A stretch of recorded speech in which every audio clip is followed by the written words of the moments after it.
From the i24News studios in Times Square in New York, this is Take 30 with Derek Dennis. The FDA holding a hearing on the future of the cannabis industry and how much cannabis-infused food and drinks should be regulated. We'll talk to an entrepreneur in the industry next. Tonight, regulating cannabis. The Food and Drug Administration is taking a look at the future of the cannabis industry, hosting a public hearing tomorrow outside Washington, D.C. The agency is on a fact-finding mission, inviting leaders in the industry to take their questions and provide insight on where the cannabis and the FDA guidelines should intersect. Its first big step toward deciding whether companies can add the cannabis compound CBD to food, beverages, and dietary supplements. And one of the 65 experts who will speak tomorrow is Dr. Stuart Titus, CEO of Medical Marijuana, Inc. His company was the first to meet the federal regulations required to legally produce and distribute CBD across the country. And Dr. Titus is my guest tonight. He's a leader in the cannabis industry and someone the FDA very much wants to hear from. Dr. Titus, thanks for being here. It's a great pleasure to be on this evening. Sure. Well, the FDA wants to hear from you about legalizing cannabis, but you have a lot to say to the FDA in return. What do you want the government to know? Well, certainly we believe that CBD now is a compound that is approved for pharmaceutical use. The FDA approved Epidiolex back in June of 2018. However, we also believe that CBD has wonderful application as a dietary supplement. And we would like to carve out a pathway so that we can peacefully coexist alongside the pharmaceutically developed version. Well, explain what's going on here, because you have CBD in a lot of products already, but I guess it's just not been fully regulated by the FDA?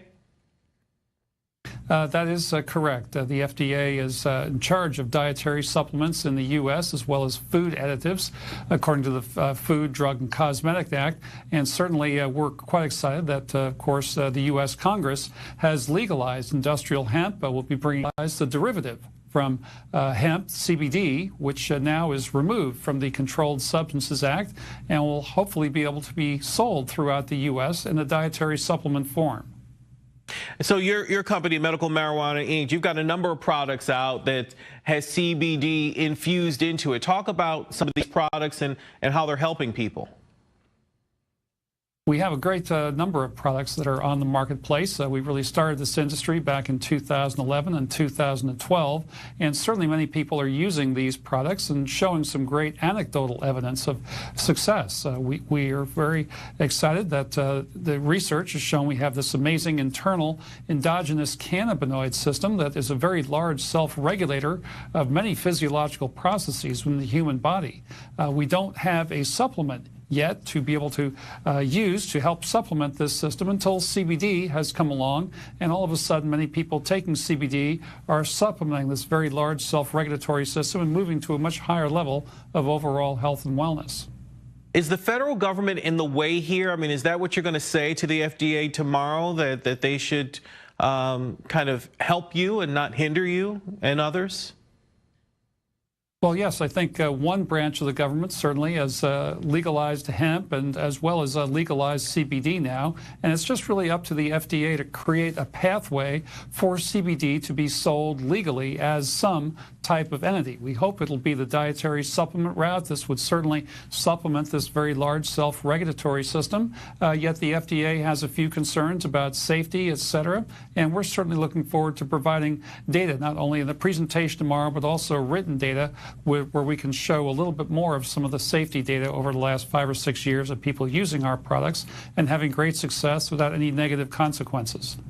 But I'm sure you know, I mean, there's still a huge stigma on cannabis and the cannabis industry, even with the positive effects of CBD. How do you get around that? Well, it's something that over time, the dialogue in the world is changing. Certainly, we're seeing groups such as the World Health Organization have very positive things to say about CBD, as well as positive things to say about cannabis itself. We even see the World Anti-Doping Agency that regulates professional sport and Olympic competition approves CBD for use by these professional athletes, again, because it's not performance enhancing. Sure. And certainly, we're quite excited about raising the dialogue and many people are seeing some great benefit by using CBD products. There's great public interest, great public demand. We really see in the U.S. we sell about $8 billion U.S. dollars worth of dietary supplements every year. Projections are for 2022 we may sell as much as $20 billion worth of CBD. We got to run. Thank you so much. Stuart Titus, CEO of Medical Marijuana Inc. Good luck to you tomorrow.